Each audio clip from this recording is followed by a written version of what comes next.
দেখো বন্ধুরা, আমি ভাত চড়িয়ে দিয়েছি। দেখো ভাতটা একটু নেড়ে দিই।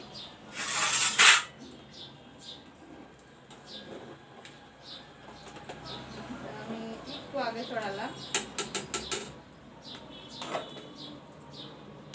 আর দেখো রান্না করার যা যা লাগে আমার সব নিয়ে এসছি। আজকে বেশি কিছু লাগবে না, কাঁচামরিচ নিয়ে আসছি। আর দেখো আলু আর কপি দিয়ে তরকারি রান্না করবো, এটা ধোয়া হয়ে গেছে।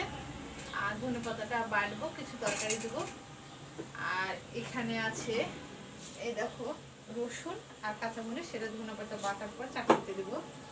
আমার সব কিছু প্রায় রেডি করে নিয়ে আসা আছে। এখন গরম জল করেছি, কিছুটা রুটি ভাজবো, সেজন্য একটু নিয়ে আসা। এই দেখো হাঁসের তো লাগবেই, সবই রেডি। এখন এটা জল ফেলার জন্য আদা নিয়ে আসি।